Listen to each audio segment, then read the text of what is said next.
মাছের উপদ্রবে জাতীয় সড়ক অবরোধ কি শুনতে অবাক লাগছে।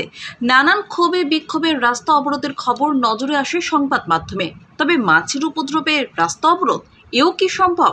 হ্যাঁ, শুনতে অবাক লাগলেও এটাই বাস্তব। বাঁকুড়ায় মাছের উপদ্রবে অতিষ্ঠ হয়ে জাতীয় সড়ক অবরোধ করলেন এলাকাবাসী।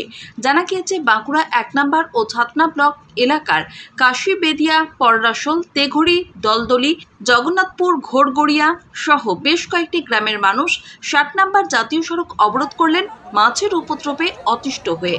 বুধবার বাঁকুড়া ১ নম্বর ও ছাতনা ব্লকের মধ্যবর্তী কাশীবেদিয়ায় এই অবরোধ করেন ওই এলাকার মানুষজন। অবরোধের জেরে দীর্ঘক্ষণ আটকে পড়েন অসংখ্য যাত্রী ও পণ্যবাহী যানবাহন। পরে খবর পেয়ে অবরোধস্থলে পৌঁছয় পুলিশ। মাছের উৎপাতে অতিষ্ঠ এলাকার মানুষ প্রতিবাদে জাতীয় সড়ক অবরোধ করে বিক্ষোভে ফেটে পড়লেন এলাকাবাসীরা। এলাকাবাসীদের কি অভিযোগ শোনাবো আপনাদের। মাছি মেন হলো মাছি, এই মাছি যদি অবরোধ বন্ধ না হয় তাহলে এই হেচারি দুটোই তালা দিয়ে হবে, প্রশাসন থাকে। আর যদি তাও না হয় তাহলে মুখ্যমন্ত্রী আসবে, কারণ আমরা জমি বিক্রি থেকে এই নয় যে আমরা মাছি খেয়ে আর সংসারে এই পৃথিবীর মুখে একটা করে সংসারে ছেলে, সেই ছেলের যদি কিছু হয় তাহলে হেচারি কেন দিল্লি পর্যন্ত যাবো। এই মাছির জন্য মুখ্যমন্ত্রী দিল্লি যাবো, দিল্লি গ্রামের মানুষ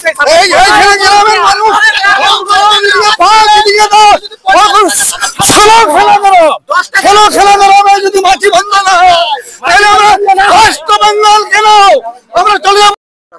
অবরোধ হয়েছিল মাছির জন্য। গোটা আমাদের টোলাপাড়ায় গোটা গ্রামে মাছি হয়ে যাচ্ছে, ভাত খেতে পাচ্ছি না, জল খেতে পাচ্ছি না, খাবারে মাছি হয়ে যাচ্ছে। কিসের জন্য মাছি হচ্ছে? এই লিটারের জন্য, হেচারের জন্য। হ্যাঁ, পাশাপাশি এই প্রসঙ্গে শাসক দল তৃণমূল এবং বিরোধী দল বিজেপি কি বলছে দেখুন।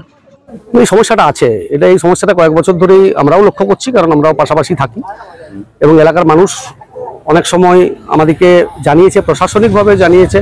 আমরা হ্যাচারি যারা কর্তৃপক্ষ আছে তাদের সাথেও আমরা কথা বলেছি যাতে ইমিডিয়েটলি এই সমস্যাটা না হয়, কিন্তু দেখা যাচ্ছে যে তিনারা হয়তো স্প্রে করছেন, তারপরেও কিন্তু মাছিটার যে স্থায়ী একটা যে দূরীকরণের চেষ্টা সেটা কিন্তু ঠিকমতো হচ্ছে না। তাতে কি কোন জায়গায় গাফলাতি আছে সেটাও আমরা প্রশাসনিক স্তরে খোঁজখবর নিয়ে দেখছি এবং আমরা আজকে রাস্তা অবরোধ করছেন স্থানীয় মানুষ। আমরা তাদেরকে আশ্বস্ত করে বলেছি যে আপনারা আশ্বস্ত থাকুন, প্রশাসনিকভাবে নিঃসন্দেহে আমরা যাতে এলাকার এই মানে এভাবে যে মাছির যে দৌরাত্ম সেটা বন্ধ করা যায় তার জন্য আমরা সমস্ত রকম চেষ্টা করব।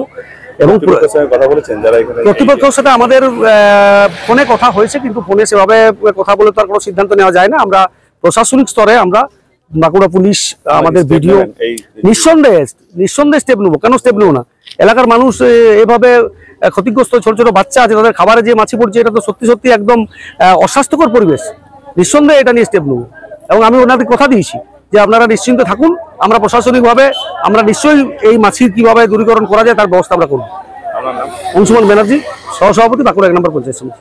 এর জন্য রাস্তা অবরোধ, ওটা আমাদের প্রশাসনের কোনো নিয়ন্ত্রণ নেই ওই জায়গাতে। সেই জায়গাতে সাধারণ মানুষের সমস্যা হচ্ছে, বিভিন্ন রোগের সমস্যা হচ্ছে। মাছি তো জাতীয় জিনিস হচ্ছে, মাছি মশা এসব জিনিসের থেকে তো মানুষের রোগ উৎপন্ন হয়। তাও সেই জায়গাতে প্রশাসনের নিয়ন্ত্রণ থাকার একটু দরকার ছিল, সেটা প্রশাসনের নেই।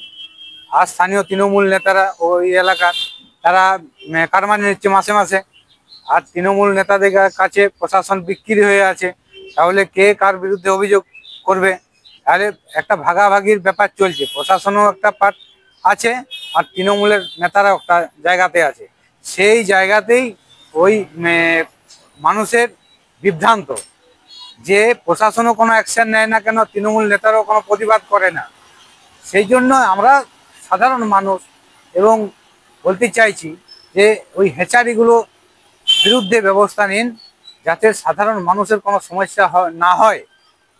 কারণ সাধারণ মানুষ এখন খুব সমস্যায় পড়ে আছে, ওই এলাকা পাশাপাশি গ্রামের মানুষ বিরাট সমস্যায়। তাই সেই জন্য আজকে অবরোধ করেছেন, একটা প্রতিবাদ করেছেন, যে প্রশাসনকে একটা মেসেজ দিয়েছেন প্রতিবাদের মাধ্যমে।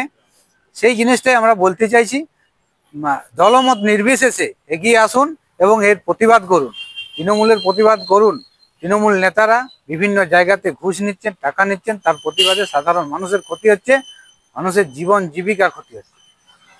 ব্যুরো রিপোর্ট, গ্রাম বাংলা নিউজ।